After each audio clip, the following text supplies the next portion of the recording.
Let's go. That's positive. What did he teach you? That's what why did I he do? brought you How here. was he supportive? I lost. I spent $250,000.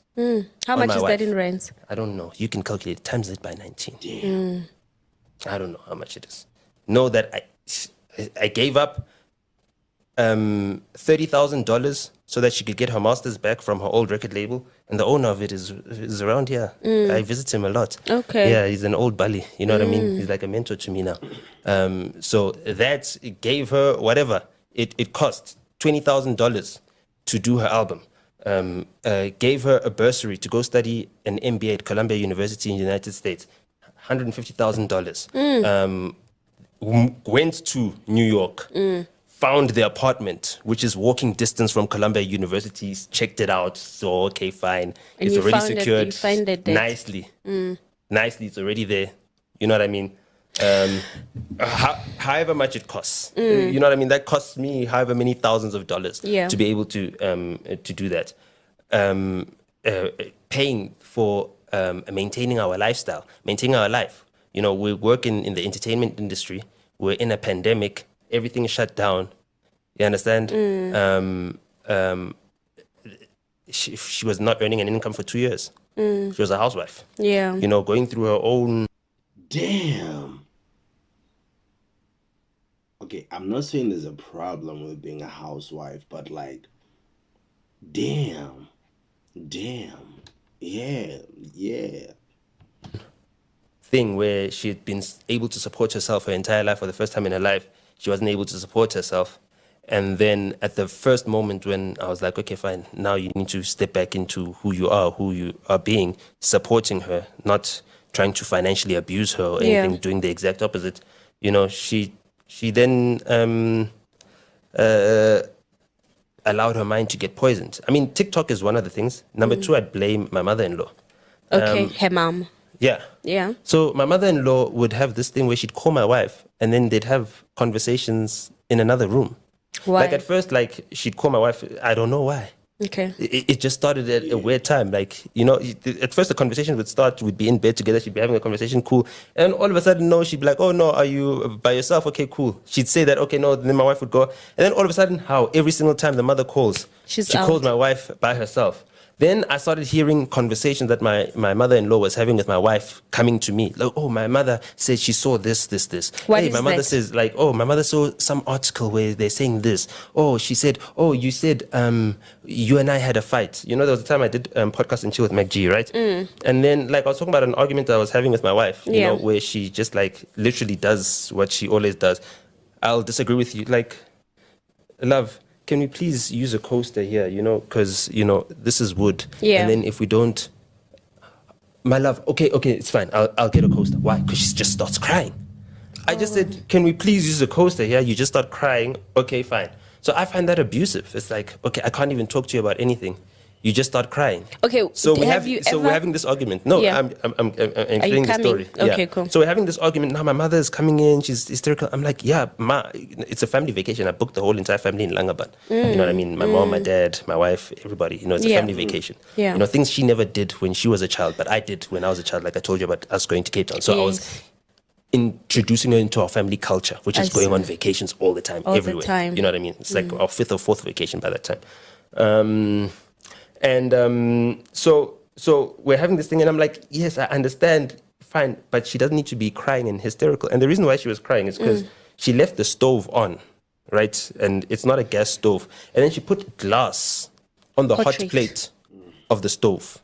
Glass, like a glass salad bowl dish, the lid of the salad bowl. And I'm sitting at the table counter, and then my nephew's playing, coloring in or something behind me. Yeah. And the glass shattered. And my nephew was just so lucky that he was sitting right behind me because the glass hit me in the chest. Oh, no. And then it went around him. But it's like small little piece of glass, like not really small, but like little chunks. It could have gone into his eye and everything. And then she just started crying. I was like, but why would you just start crying? Why wouldn't you say sorry, acknowledge that, you know what I mean? So that was a real trauma response. And at first, you know, because our relationship before we even got married wasn't so long, I didn't pay no mind to any of those red flags about, you know, her triggers and her traumas. Yeah. So Why would you do that to yourself, gang? Why would you get married while you guys haven't dated for a long time? I don't know about y'all, but honestly, me personally, I wouldn't marry someone that we've dated for 3 months. Who would do that? Who would do that? Of course, you will never see the red flags because, like, you never got time to be friends before dating. You see, so you guys gotta be aware of this type of things. Next thing you'll be telling your friends that your man is toxic. But no, he's always been like that. You'll be telling your friends that your man is cheating, he's a player. But no, he's always been a player. You just never saw it because you just jumped into getting married. Thank you. Let's go. I didn't know how to deal with it at that point in time, but we dealt with it. We had a meeting about it. We sat down with our parents. We sat there the next morning. So the next couple of weeks, I talk about it because I was asked on a podcast, yeah, do you guys ever fight? And I was like, yeah, explaining a fight. Yeah. The fact that my mother-in-law she didn't call me. She called my wife and then said, no, your husband should never speak to you about you or don't open the door to such things. Now people think that you don't know how to use a stove. Oh, no, so now my wife, that she called my wife. Right?